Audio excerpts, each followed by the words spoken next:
Hi guys, welcome back. I'm Dylan, and in this video, I'd like to share with you a summary and also the takeaway from this book that I recently read, Winning the Loser's Game. So this is a finance investment type of book. So as the title goes, I was drawn by the titles. Timeless strategy for successful investing. So just thought to share this, the learnings I have from here with you guys. I'll break my sharing into some key pointers and also some reflection pointers at the end of each chapter. Without further ado, let's dive in. Investing is a loser's game and trading is a sucker's game. What a strong word. But what exactly is a loser's game? So I like how the author illustrates the idea of loser's game using tennis. He says that tennis is actually two games instead of one. It is a game where there's professional players who play it, and it is also a game that there's everyday player like you and I. So when a pro play it, right, the pro play to win points. They try to avoid mistake and try to get an edge over another. For everyday people, when we approach tennis or badminton, we really play for fun, right? And we make mistakes and we lose points. So fundamentally, there is a difference between these two games. One game, people are very competitive. They are trying to be better than each other and score a point. Where the other game is who make lesser mistakes and who will win the game. A loser's game, right, is one where the outcome of the game is being determined by the action or the mistakes of the losers. Whereas in a winner's game, the outcome is being determined by the actions of the winner. So how the author sees it is investing is essentially a loser's game. But it hasn't always been like that, since long time ago. In the past, investing was a winner game. About say 50 years ago. In fact, most of the trades are dominated by retail investor. But over the years, more and more smarter people, hardworking people came into the investment industry, and everyone become increasingly good at the things that they do. So in the past, if perhaps you followed Ben Graham's teaching of value investing, you are able to stock pick, find yourself some value stock, you can make phenomenal profit in your investment portfolio. But that age is no longer as true. That age has shrunk dramatically over the years because the game has been dominated by, say, institutional players and very good people, very smart people. And hence, right now, it's really a loser's game. It's a competition of who's going to make lesser mistake and not who's going to be better than each other. I thought this idea is, kind of refreshing because oftentimes investors focus on, how do I find the right stock to add into my portfolio? How do I buy at the right price? But all these are the winning edge that we are trying to hone. But instead, what if we change our thinking to how do we make lesser mistakes in our investment process? How do we make lesser mistake in buying the stock that we currently own in our portfolio? And I think that could really change the outcome of our investment. But of course, this still rests on the assumption that we are good at what we are doing. If you are an active investor, you better be good with your investment process. If it's to dig out good companies, I think the skill set we need is to read financial report, at a bare minimum. So there are things that we still need to be good at. I would also ask myself, what is the definition of good? What is the definition of being good at investment? How can we actually be better than institution? Offhand, I can think of three things that might give retail investor an edge over institution. First is the simplicity of assumption. Institution uses crazy complex model to evaluate stocks, whereas retail investor probably don't have that kind of effort and attention to build up those complex model. But that's not to say that the valuation that a retail investor come to is not good. Simply because the more assumptions we put into the model, the more likely we are going to make mistakes. So having simpler assumptions might sometimes work in our favor instead of complex models. Secondly, we also lack the mandate that fund managers have. We don't have to restrict ourselves to a certain universe of investment products, stocks. As a result, we could be able to find better opportunities than the fund manager. Third, and I think also the most important, is our time horizon is very different.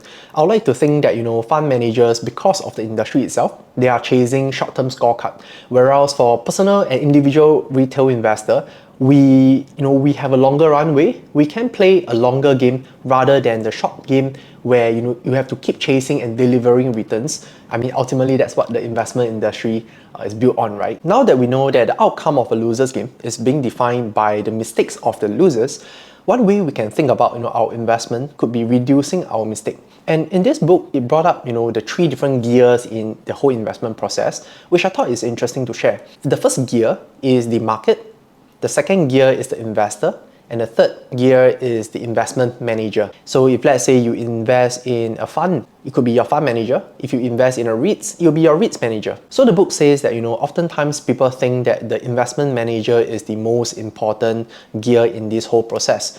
Of course, they should be, right? Because we pay them money, they are earning a fees, they should be more skilled than us. I mean, they're spending all their time at work. But the author recommends us to think in another manner, which is the most important gear should be the investor themselves, followed by the market, then followed by the investment manager. Why so? Because we are playing the loser's game, and it is so rare that you can find a manager that is so good and at the same time make little mistake to help you win over the long run. Ultimately, investment manager is still human and they are subjected to human errors. Instead, we can reduce the effect and reliance on investment manager simply by doing index investing, reducing the human error that could happen due to the investment manager. And as we shift our focus away from the investment manager, we can then better focus on ourselves and focus on the market. There's this phrase that I picked up from the book which I like very much. The biggest risk in investing is almost always the behavior of the investor. And rightly so. I think in investment it takes two hands to clap. Not only does an investment manager has the role and responsibility to, I would say, make the returns, the investor themselves also have the responsibility to make sure that they invest in the things that they know. And there could be times where investors simply failed to evaluate their investment and entered one which they're unfamiliar with and doesn't meet the expectation. So the book shared 4 questions which we can ask ourselves before entering any investments. What can really go right in this investment? What could really go wrong with this investment, and how likely is that? Am I so confident with this one investment, I will put significant part of my portfolio into this? And lastly, if the price goes down, will I buy a lot more? Will I double down on that investment? I thought these 4 questions are brilliantly simple. In order for us to answer these 4 questions, actually we kind of need to do a lot of research, a lot of understanding about the investment, about the stocks before we enter to very well answer these 4 questions. And to be honest, if we can't answer these 4 questions, I don't think we are ready to take on that investment too. So as we shift our focus to focus on ourselves, the investor, other than asking ourselves the right questions before entering an investment, we might also want to take note of the emotional aspect of investing. And the author shares one of the biggest challenge of an investor is to stay rational in an irrational market. I mean, we're all human beings, so we have the tendency to be emotional. And he went on further to share 4 characteristics that can make a person worry more than they actually would.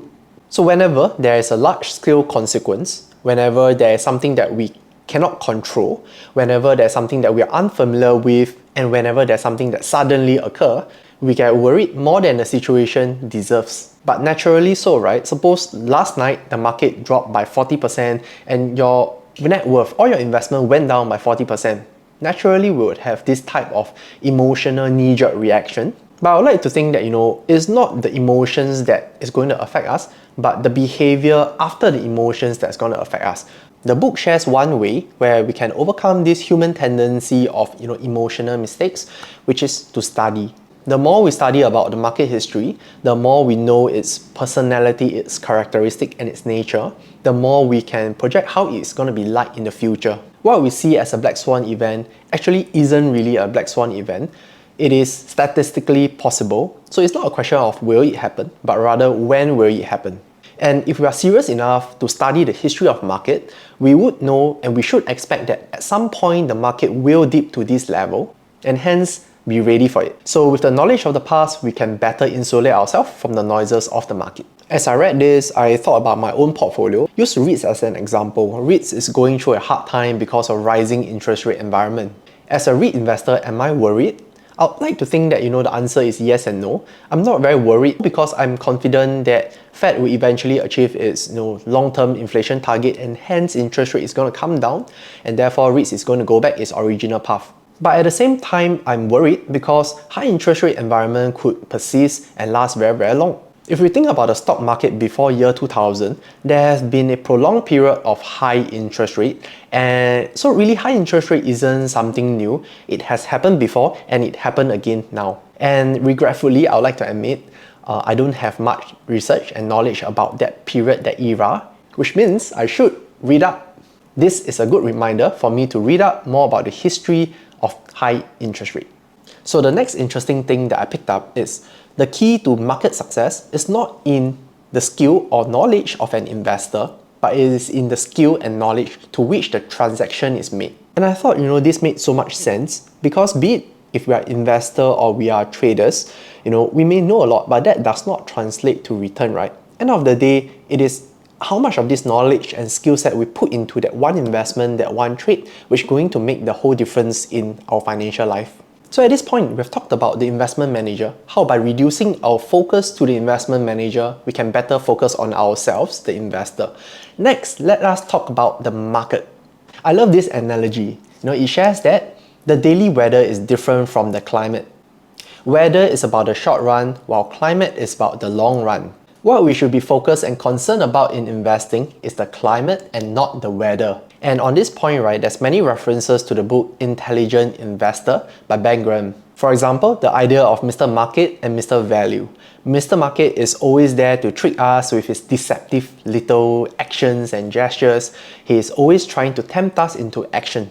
Whereas Mr. Value is that boring nice guy, always working hard at the background, people don't pay much attention to. In investing, we should learn to focus more on Mr. Value instead of Mr. Market. And to quote Ben Graham, predicting the market roughly is not difficult, but predicting the market accurately is truly impossible. So in this book, he also shared the idea of zone of competence and zone of comfort. The zone of competence is the area where you have real skills, and the zone of comfort is the area where you are able to stay calm and rational. When we exit our zone of competence, we make costly mistakes. When we exit our zone of comfort, we make emotional mistakes. So as investors, I learned that our first and centralmost challenge is to know ourselves, know our own goals and know how success is like in our own investment journey, and finally, know how our investment vehicle is going to fit into this success picture. So there's this mistake that the author pointed out, which some investors make, that is, they build their portfolio on their spending. Means I need to spend 100,000 this year, so I went to build a portfolio that can generate this 100k return. But in doing so, they might end up be taking on excessive risk more than they should be. The better way to think about it is, if the portfolio were to generate 100,000 of dividend, we should live within this dividend. We should spend within what is being generated safely by the portfolio. That way, we don't chase excessive return and take on excessive risk. There's one last point that I'd like to share in this video, which is to articulate out our long-term investment philosophy and policy. And here's why. They are here to protect our portfolio from ourselves. By writing down our investment policies, our investment philosophy, and capturing the decisions and the thought process behind this decision that we make, we will then be able to review through and to analyze where we might have made the mistakes in our investment journey. Think of this as journaling. I would like to believe that there's magic in pen and paper. When things are written down, when we look at records of things, we have a different perspective of things that's happening in our head. And quite frankly, even as an investor, I am not that religious in documenting down each and every decision that I make. What's the thinking process behind each of them. So sometimes I do forget about the decisions that I make as an investor. More specifically, the metrics I base my decision on, just because I don't keep track of things. But one thing for sure, I always remember my investment philosophy. At least this investment philosophy has stuck with me for a while, which is active income, passive growth. And this is how my portfolio is being constructed. It's been a really long video, and I like to end off with this. Oftentimes, investors try to beat the benchmark, try to outperform the index. But does that really matter? Because as an investor, when do we really win? Is it when we beat the index? Or is it when we achieve our own financial goals? If we can achieve our financial goals without beating the index, without taking on those excessive risks, wouldn't we be better off? By not chasing returns, we are more likely to stay within our zone of competence and also zone of comfort. And that makes us less prone to mistakes and help us win this loser's game in the long run. So there's this segment in the book that's dedicated for financial advisors and bankers out there. It states that the purpose of investment management isn't to beat the market, it is to help investors define their investment goals, their investment objectives, help them set up sensible policy to get there, and staying with them. I thought that's quite a wise statement for investors who's DIYing their portfolio or outsourcing their investment to an investment manager. That's all for this book, and I'll see you in the next video.